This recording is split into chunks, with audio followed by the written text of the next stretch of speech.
네, 오늘 수요일 저녁 성경 파노라마 오늘 27번째 시간 하나님 앞에 나와 예배하는 우리 성도님들에게 큰 은혜가 있기를 축복합니다. 네, 우리 성경 파노라마 오늘 27번째 시간인데요. 오늘은 오바댜라는 책을 만나보도록 하겠습니다.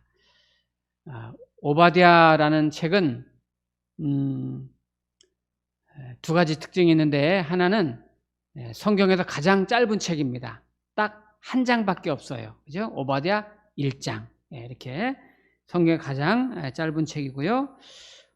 그리고 특이한 거는 구약의 많은 예언서 중에서 유일하게 이방 나라 에돔에 대한 이야기를 담고 있다는 거죠.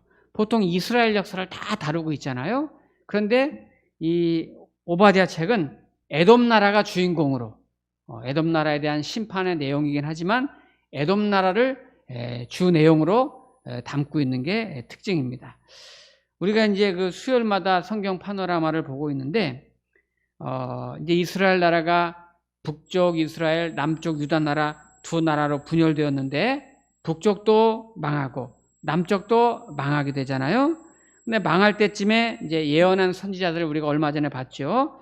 주전 8세기 초에 문서 예언자로 활동했었던 아모스, 호세야, 이사야, 미가 선지자를 우리가 만났고, 그 다음에 이제 북쪽 이스라엘 망한 다음에 남쪽 유다 나라가 망하게 되는데, 그 말기에 활동했던 4인방 예언자가 있었죠.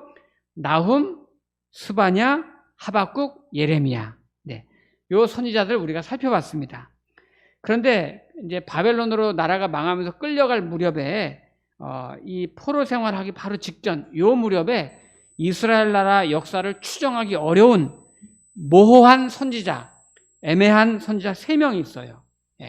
추정하기 어려운 선지자가 있는데, 오바댜, 요엘, 요나, 요 3명의 선지자가 사실 좀 어렵습니다. 그 중에 오늘 오바댜를 만나고 다음 이어서 요엘과 요나 선지자를 우리가 보도록 하겠습니다. 오바댜라는 선지자라든지 이 책은 교회 오래 다녀도 오늘 처음 보는 분도 계실 수도 있어요.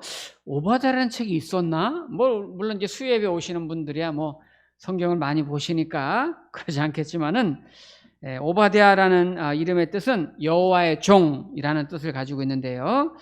자, 우리 오바댜의 일단 내용이 어떤 내용인지 우리가 1장 1절을 보면 일단 짐작이 갈 수 있습니다. 오바댜 1장 1절 제가 읽겠습니다.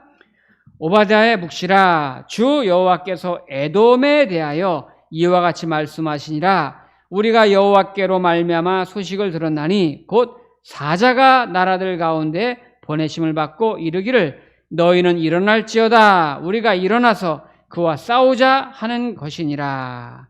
아멘. 자, 지금 오바댜 예언자가 하나님의 말씀을 선포하고 있는데요.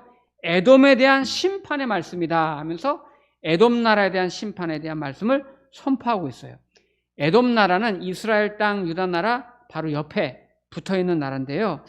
에돔 하면 조금 생소할 수도 있는데, 구약에 보면은 이삭의 두 아들이 쌍둥이죠.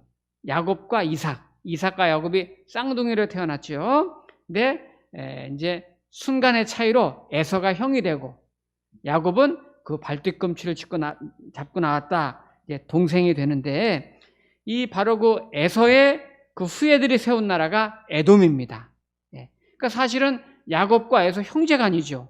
에서는 이스라엘 나라, 야곱은 이스라엘 나라의 조상이 되는 거고, 이 에돔은 에서가 조상이 되는 거니까 사실은 한 형제의 이 조상 나라가 되는 건데, 이 에돔이 이 에서가 이제 이 야곱이랑 팥죽 때문에 장자의 명분 막 팥죽 주고서 자기가 갖겠다, 뭐 아니다, 막 야곱이 결국 팥죽을 주고서 이제 장자의 명분을 자기가 갖고, 에서는 팥죽 한 그릇에 장자의 명분을 팔았다, 이렇게 창세기 기록되어 있죠.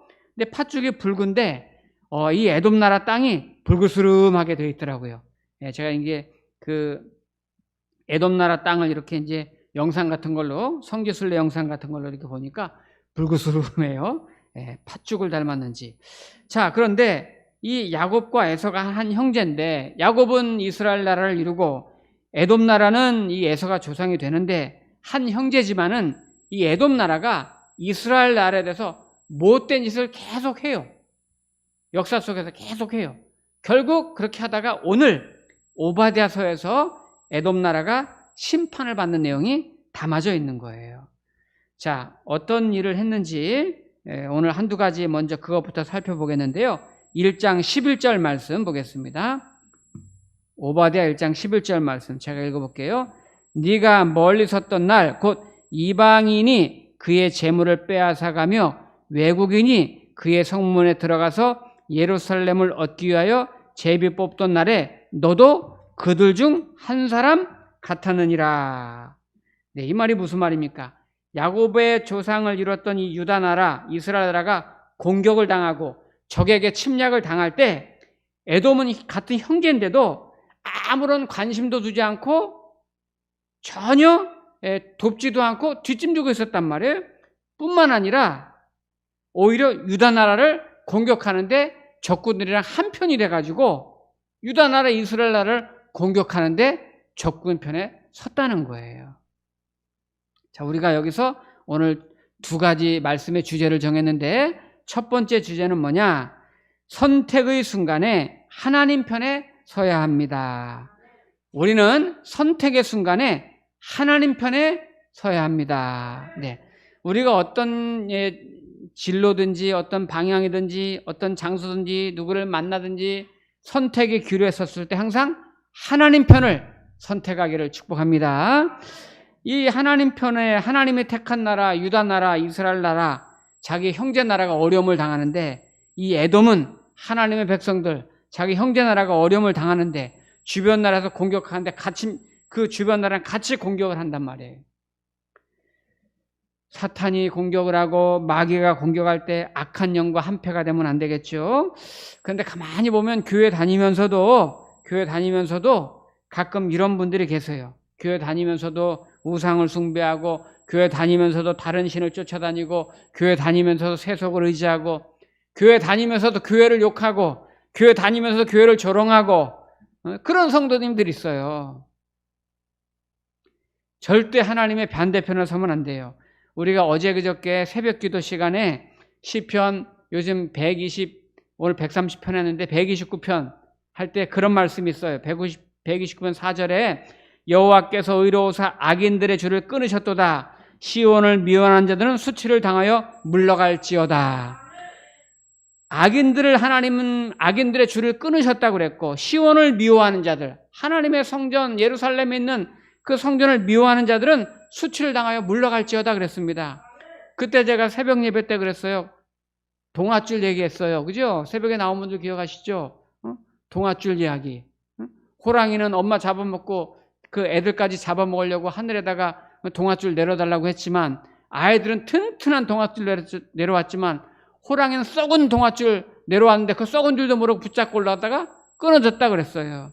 저와 여러분들 하나님의 줄을 붙잡기 바랍니다. 하나님의 반대편을 서면 안 되는 거예요. 오늘 12절 말씀을 보세요. 12절 말씀.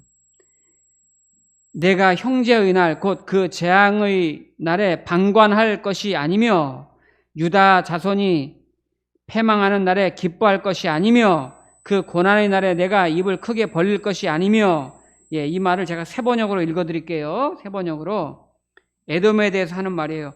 네 형제가 재앙을 받던 날에 너는 방관하지 않았어야 했으며 고난과 몰락하던 날에 그들을 보면서 입을 크게 벌리고 웃고 기뻐하지 않았어야 했다. 이런 말씀입니다. 하나님의 택한 백성 유다 나라가 망하고 고통당하고 있는데 에돔 나라는 형제 나라면서 이웃 나라면서 조롱하고 비웃고 오히려 이스라엘 나라를 갖다 너 그럴 줄 알았다 이렇게 비난한단 말이에요. 이럴 때 이 유다 나라 백성들이 하나님의 백성들이 에돔 나라 형제 나라를 보면서 어떻게 생각하겠어요? 더 얄미울 거 아니에요. 우리나라도 이제 이 일본과 관계가 늘 불편합니다. 이웃 나라인데도 늘 불편한 거예요. 미운 나라. 이런 감정이 많이 있잖아요. 축구하고 야구 게임할 때는 거기만큼 꼭 이겨야 되고 왜냐면 그런 감정이 있으니까요. 일본도 대한민국에 대해서 좋은 감정이 없잖아요. 가끔씩 그래서 사고도 나지요.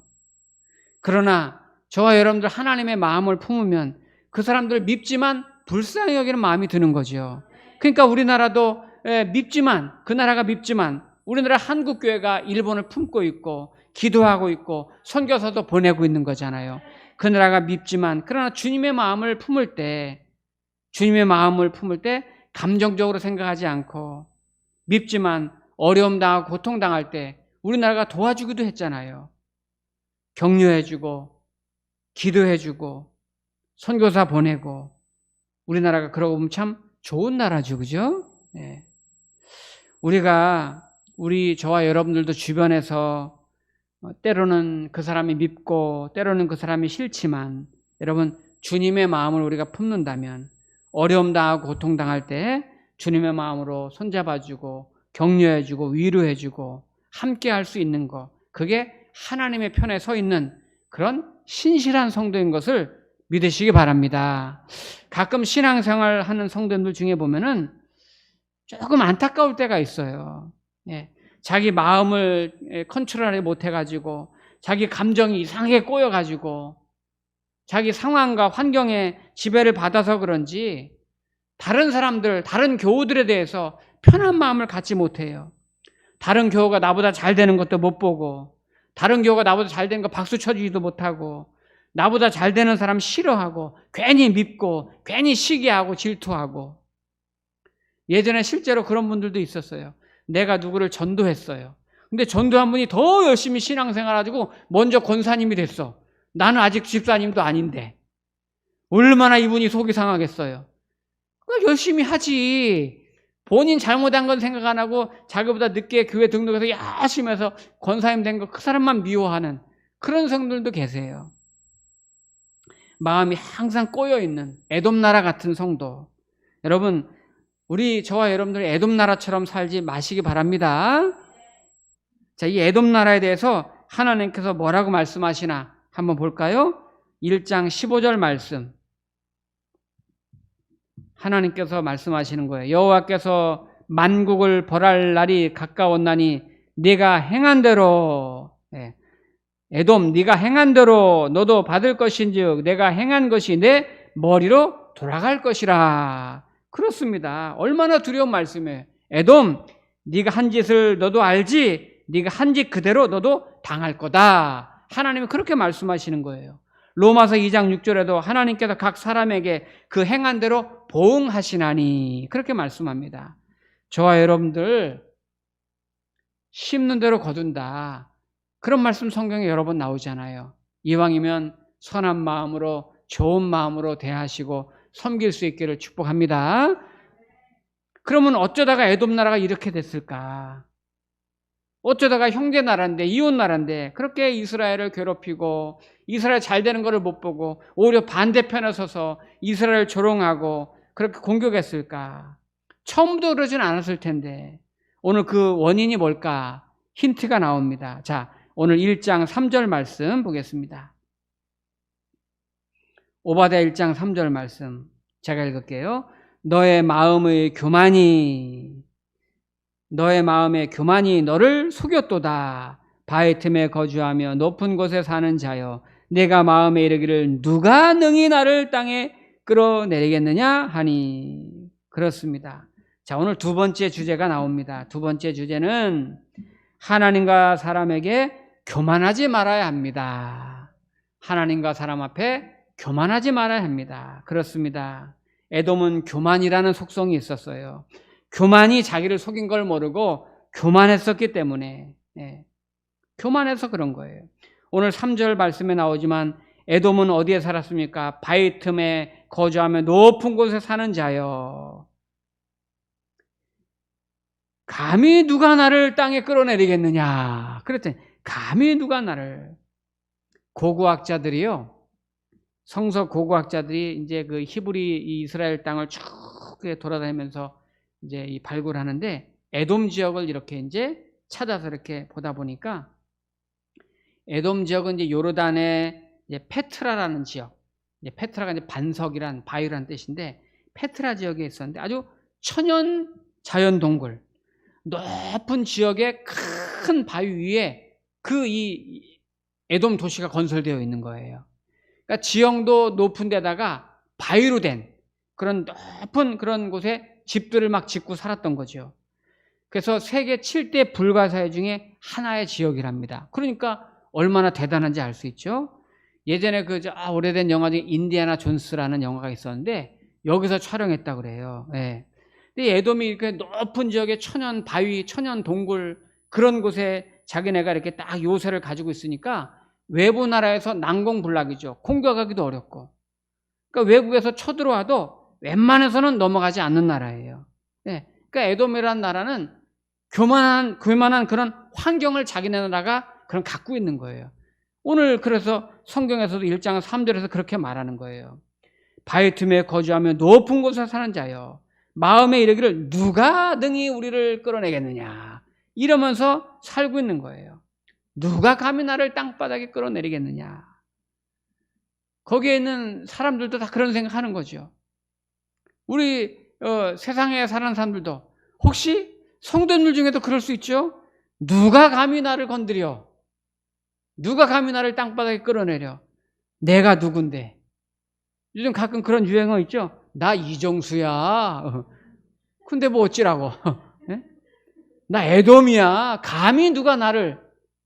그러고 사는 거예요. 그러나 오늘 결론적으로 말씀드리면 하나님께서 에돔이란 나라를 그냥 멸망시켜버립니다.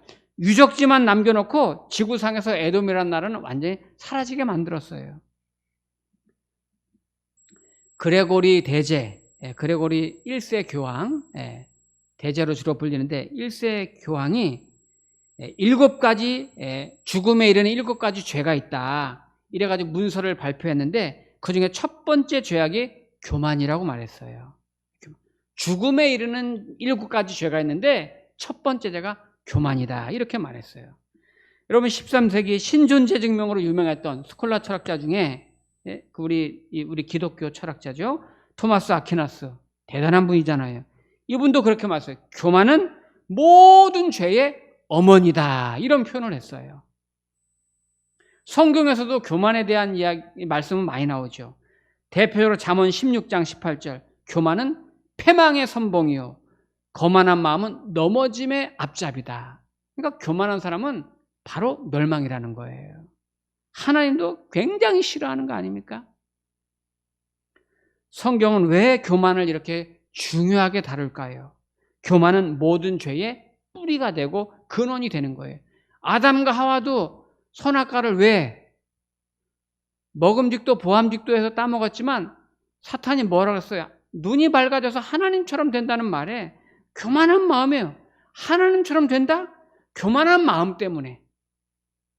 교만이 질투를 낳고 교만이 탐심을 낳고 교만이 분노를 낳고 가만히 보면 모든 죄가 교만으로부터 시작이 돼요. 우리가 신앙생활을 하면 할수록 사실 감사가 많이 나와야 되는데 왜 감사하지 못합니까? 교만해서 그런 거예요. 잠언 6장 16절에 보면 여호와께서 미워하시는 것, 그의 마음에 싫어하는 것이 7가지니 교만한 눈과, 이게 첫 번째 시작돼요. 교만한 눈과. 저와 여러분들이 다른 거는 몰라도 교만만큼은 꼭 경계하시길 바랍니다. 왜냐하면 교만은 참 제가 신앙생활하면서 이렇게 보니까 교만은 어떤 성도에게 교만병이 딱 걸리잖아요. 거의 못 고쳐요. 네. 거의 이게 고치기 어려워. 거의 암병처럼 그 성도 참 교만하다 싶으면 그분 평생 교만하게 사시더라고요. 그걸 잘 못 고쳐요. 누가복음 18장에 보면은 교만을 설명하시면서 예수님이 비유가 있죠. 바리새인과 세리의 기도를 비유로 들고 있습니다. 여러분 솔직히 말해서 바리새인하고 세리하고 누가 더 죄를 많이 졌을까요? 여러분 세리가 더 죄를 많이 졌어요. 바리새인이 예수님께 책망을 많이 받았지만 엄밀하게 보면 바리새인하고 세리가 더 죄를 많이 졌죠. 왜냐하면 바리새인은 그래도 율법대로 살려고 부단히 노력하는 사람들이에요. 안식일을 철저히 준수하고 율법대로 살려고 정시마다 하루 3번 기도하고 금식하고 대단한 사람들입니다. 바리새파에 들어가는 게 쉽지 않아요. 예. 그런데 세리들은 어떤 사람들이에요? 나쁜 사람들입니다. 로마로부터 그 세금 거둘 수 있는 권한을 받아가지고 유대 백성들, 가난한 백성들 핍박하고 박해해서 세금 막 10배, 20배 막 자기가 착취해가지고 자기가 먹고 로마에다 갖다 바치고, 세리가 나쁜 사람들이죠. 사실 어떻게 보면 죄를 더 지은 매국노들일 수 있습니다. 그런데 예수님께서 바리새인과 세리의 기도를 갖다 비유하면서 세리보다 바리새인을 더 나쁘다 이렇게 말씀하셨습니다. 왜 그럴까요? 바리새인들은 자기 의를 드러내잖아요. 아, 나 안식일을 이렇게 지키는 사람이야. 나 말씀대로 이렇게 사는 사람이야. 의를 드러내고 교만으로 꽉 차 있잖아요. 예수님이 제일 싫어하는 게 바로 그런 거예요. 자기 의를 드러내고 나는 의로운 사람이야. 나는 옳은 사람이야. 다른 사람을 자기 기준으로 판단하고 정죄하고 내 판단이 옳아. 내 결정대로 해야 돼. 그렇게 안 하면 다 문제가 있는 사람들로 생각하는, 이게 바리새인들이거든요. 바리새인들이 그렇게 살았잖아요. 자기네들의 그 울타리 법대로 안 하면 다 정죄하고 다 나쁜 사람들이에요. 이게 얼마나 무섭습니까? 이게 발전하면 뭐가 됩니까? 에고 워십이 되는 거예요. 자기 숭배가 된단 말이에요. 내가 하나님의 내가. 예. 그러니까 마태복음, 마가복음, 누가복음, 요한복음 말고 내가복음이 있잖아요. 내가복음. 아세요? 내가복음. 성도들 중에 내가복음 있어요. 봉사하고 신앙생활 하다 보면 아휴, 교만하면 하나님도 두려워하지 않아요. 우리가 절대 그 위험한 거예요. 여러분, 교만하면 그 누구도 컨트롤이 안 되는 거예요. 그래서 오늘 베드로 전서 5장 5절에 보면 다 서로 겸손으로 허리를 동이라. 하나님은 교만한 자를 대적하시되 겸손한 자에게는 은혜를 주시느니라. 이렇게 말씀합니다. 제가 아주 오래전에 봤던 영화 중에 기억하시는지 모르겠어요. 대부라는 영화예요. 대부. 텔레비전에서 중고등학교 때 봤나 청년 때 봤나 아주 굉장히 오래된 영화예요. 근데 그 영화가 이제 굉장히 유명한 큰 영화죠. 미국 이제 범죄 조직, 이 마피아 조직을 막 다룬 영화인데 거기 이제 대부가 있어요. 대부 이제 파더가 있는데 이 대부가 주인공인데 살해를 당해요. 살해를 당하는데 그 아들이 이제 삼형제거든요. 삼형제인데 막내 아들이 아버지의 뒤를 잇고 싶지 않았지만 막내 아들이 아버지의 뒤를 이어서 대부가 됩니다. 근데 이 대부가 되면서 아버지의 원수를 갚아야 되는데 누가 아버지를 죽였나 그걸 알 수가 없는 거예요. 그래서 그 나름대로 추적을 하는데 어떻게 찾아내냐면은 아버지 장례식을 하는데, 장례식을 하는데 여러분 조문 오는 사람들 있잖아요. 조문 오는 사람들을 유심히 지켜보는 거예요. 막내 아들이. 보통 우리가 장례할 때 뭐 옛날이나 지금이나 조문을 가면 어떻게 합니까? 엄숙하고 조용하고 예의를 갖추고 애도를 표하고 유가족들 앞에 고개를 숙이고 위로하고, 이게 보통 이제 조문하는 사람들의 가장 기본적인 예의죠. 그러니까 이 막내 아들이 딱 서서 이제 조문객들 열심히 살피고 있는데 대부분 다 그렇게 와서 조문합니다. 그런데 어떤 사람이 하나 딱 들어오는데 딱 어깨를 펴고 의기양양하게 딱 들어오는 거예요. 조문객 중에 한 사람이. 그 들어와서 거기 한 사람들랑 다 일일이 악수하고, 사람들이 막 그 사람 앞에서 약간 막 이렇게 꼼짝 못하고 막 있어요. 그 사람이 다 악수하면서 마치 뭐 그 장례식에 자기가 주인공인 것처럼 그러고 점점 걸어 들어오는 거예요. 정치하는 것처럼 보이고 사람들 막 친분을 맺는 것처럼 이렇게 느껴지게. 그러니까 이제 그 아들이 그 장면을 보면서 저놈이구나. 저놈이 우리 아버지를 살해했구나 하면서 찾아내요. 여기까지. 네. 근데 가끔가다 이 설교 시간에 보면은 이 성경 말씀보다 이런 얘기를 여러분 더 좋아하시. 여러분 이 세상에 실력이나 부요함이나 힘으로 되는 일도 있겠지만 사실은 그보다 하나님 앞에 우리가 겸손함으로 온유함으로 설 때 하나님이 우리를 붙잡고 더 크게 쓰신다는 것을 기억하시기 바랍니다.